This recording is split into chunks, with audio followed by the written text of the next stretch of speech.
मेरे पास समय के पार यात्रा करने की शक्ति है और मैं आमतौर पर बड़ी आसानी से भविष्य में छलांग लगा सकता हूँ, लेकिन इस बार कुछ बहुत भयानक गलत हो गया। मैं सीधे तबाही के बीच पहुंच गया। मुझे तुरंत वापस जाकर सबको खबर देनी थी, पर जब मैंने अपनी शक्तियों को इस्तेमाल करने की कोशिश की तो मुझे एहसास हुआ कि उन्होंने मेरा साथ छोड़ दिया है। अपनी शक्तियों को खोने का मतलब था कि मैं यहाँ हमेशा के लिए फंस गया था। इस नर्क जैसी जगह में एक दिन भी बिताना असहनीय था, फिर भी किसी तरह मैंने यहाँ पूरा 1 महीना गुजार दिया। बचे कुचे खाने के टुकड़ों और कॉकरोच के सहारे में जी रहा था। मैंने हार मानने से इनकार कर दिया, इस उम्मीद में कि मेरा परिवार अब भी जिंदा होगा। उनके पास भी शक्तियां थीं, लेकिन हकीकत बहुत बेरहम थी। मेरे सुपर पावर वाले रिश्तेदार भी अब ठंडी लाशों के सिवा कुछ नहीं थे। मेरी उम्मीद की आखिरी किरण भी टूट गई, पर इसने मुझे और भी पक्का बना दिया। अगर मुझे बस वापस जाने का रास्ता मिल जाए तो मैं इस तबाही को होने से रोक सकता हूँ। इसी विश्वास ने मुझे 45 सालों तक इस तबाही में जिंदा रखा। मैंने हर जगह ढूंढा, हर पत्थर पलट कर देखा, पर घर वापस जाने का कोई रास्ता नहीं मिला। जब मैं लगभग हार मानने वाला था, तभी अचानक एक महिला वहाँ आई। सालों बाद वो पहली इंसान थी जिससे मैं मिला था। मैंने तुरंत अपनी बंदूक उस पर तान दी, लेकिन वो बिल्कुल नहीं डरी और मेरे और करीब आ गई। वो महिला टाइम मैनेजमेंट ब्यूरो से थी और उसे मेरी समय यात्रा की काबिलियत में दिलचस्पी थी। मैं वाकई यहाँ से जा सकता था। I could actually leave here.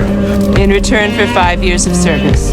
Once your contract is done, you can retire to the time and place of your choosing with a pension plan to... जब मैंने सुना कि इस दुस्वप्न से निकलने का एक मौका है तो मैं मान गया और टाइमलाइन की गड़बड़ियों को ठीक करने का जरिया बन गया। समय के बाहर रहने वाले किसी भी इंसान को खत्म करना अब मेरा काम था, पर मैं हमेशा सही मौके का इंतजार कर रहा था, अतीत में वापस जाने के रास्ते की तलाश में। आखिरकार मुझे घर जाने का रास्ता मिल ही गया। मैंने अपनी शक्तियों से अंतरिक्ष को ही चीर दिया और अपने प्यारे भाई बहनों को फिर से देखा। नियमों को तोड़ने के अंजाम जानते हुए भी मुझे अतीत में लौटना ही था। छलांग लगाते वक्त कुछ गलत हुआ और मैं अपने 13 साल वाले रूप में वापस आ गया। मैंने घबराकर तारीख पूछी और पता चला कि तबाही में सिर्फ 7 दिन बचे हैं। इसलिए मैंने तुरंत समाधान ढूंढना शुरू कर दिया। जैसे ही मैं बाहर कदम रखा, टाइम मैनेजमेंट ब्यूरो ने मुझे ट्रैक कर लिया। समय के बाहर होने के कारण मुझे खत्म करने का फरमान जारी हो चुका था। कई हमलावरों का सामना करते हुए भी मुझे कोई डर नहीं लगा। मैंने एक चाकू उठाया और पल भर में उनमें से 2 को ढेर कर दिया। मेरी टेलीपोर्टेशन शक्तियों के आगे वो कातिल पलटवार भी नहीं कर पाए। मैंने उन्हें देखते ही देखते खत्म कर दिया। फिलहाल का संकट तो टल गया था, पर मैं डील नहीं दे सकता था क्योंकि समय बहुत तेजी से निकल रहा था।